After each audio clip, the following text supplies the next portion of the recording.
America અને Iran વચ્ચેના સંઘર્ષે સ્થાનિક સ્તરે ગેસની કટોકટી સર્જી છે, જેના કારણે ડીસાના વેપારીઓએ હવે આધુનિક ગેસ સિલિન્ડર છોડીને ફરી પરંપરાગત ચૂલા તરફ પ્રયાણ કર્યું છે।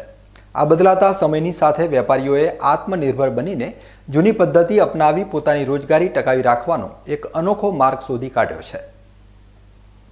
અત્યારે ચારે બાજુ યુદ્ધની વાતો અને તેની અસરો જોવા મળી રહી છે। ખાસ કરીને હોટલ અને રેસ્ટોરન્ટના વ્યવસાયમાં ગેસના અભાવે મોટી મુશ્કેલી ઊભી થઈ છે, પરંતુ ડીસાના દ્રશ્યો કંઈક અલગ જ વાર્તા કહી રહ્યા છે। અહીં નાસ્તાના સ્ટોલ પર હવે લોખંડના મોટા ચૂલાઓ ધગધગી રહ્યા છે અને કારીગરો હોંશે હોંશે તેમાં લાકડા નાખી રહ્યા છે।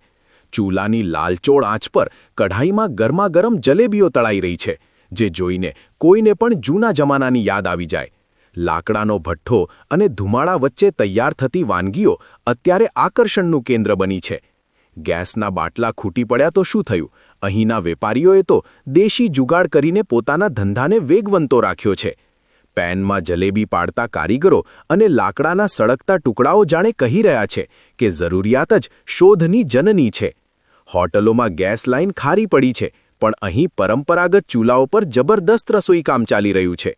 આ દ્રશ્યો જોઈને લાગે છે કે ટેકનોલોજી ભલે ગમે તેટલી આગળ વધે, પણ જ્યારે સંકટ આવે ત્યારે આપણી મૂળ પરંપરાઓ જ વહારે આવે છે।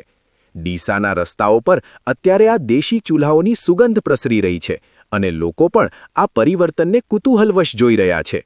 ઈરાન અને અમેરિકાના યુદ્ધના કારણે જે આજે ગેસની કટોકટી ઊભી થઈ છે, એના કારણે અમે ગ્રાહક સાચવવા માટે કરી અને પાછા જે જૂના જમાનામાં ઈંધણ હતા, ઈંધણની સામે વળ્યા છીએ અને બહુ સારું કામ બી મળે છે કે ભાઈ બાટલાની અછતની સામે આપણે લડવાની ભારતની અંદર આપે વર્ષોની પરંપરા હતી, એની સામે વળે આપણે કસ્ટમરને સાચવવાની આપણે સારી પ્રેરણા મળી છે। આપણને લકડાની ભઠ્ઠી ચાલુ છે, એટલે દુકાનો ધંધો કરવામાં તકલીફ પડતી નથી। ડીસાના વેપારીઓએ જે રીતે આ કટોકટીનો તોડ કાઢ્યો છે તે ખરેખર પ્રશંસનીય છે, કારણ કે રાંધણ ગેસના આગમન પહેલાં પણ આવી જ રીતે રસોઈ થતી હતી। આ પરિવર્તન માત્ર મજબૂરી નથી, પણ એક રીતે વ્યવસાયને જીવંત રાખવાની મથામણ છે। વેપારીઓનું માનવું છે કે ગેસ પરની નિર્ભરતા ઘટાડીને તેઓ હવે વધુ સુરક્ષિત અનુભવી રહ્યા છે। ગ્રાહકોને પણ આ ફેરફારમાં કોઈ વાંધો નથી, ઉલટાનું ચૂલા પર બનેલી વસ્તુઓનો એક અલગ જ ક્રેઝ જોવા મળી રહ્યો છે। અગાઉના સમયમાં જ્યારે ગેસ જેવી કોઈ સુવિધા નહોતી, ત્યારે આ જ ચૂલાઓ આશીર્વાદ સમાન હતા અને આજે ફરી એકવાર ઇતિહાસે કરવટ બદલી છે। વેપારીઓ હવે મોંઘા ગેસ કે તેની અછતની ચિંતા કર્યા વગર પોતાનું કામ કરી રહ્યા છે।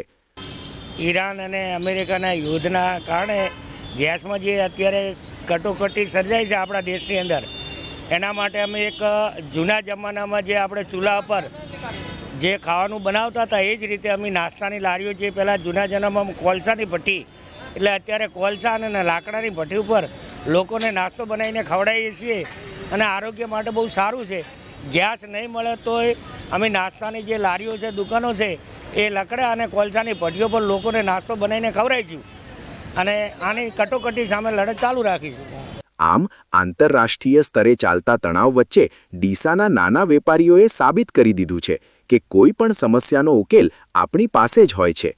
પરંપરાગત પદ્ધતિઓને અપનાવીને તેમણે ગેસની કટોકટી સામે મજબૂત લડત આપી છે અને સ્વાદના શોખીનો માટે ગરમાગરમ નાસ્તો પીરસવાનું ચાલુ રાખ્યું છે।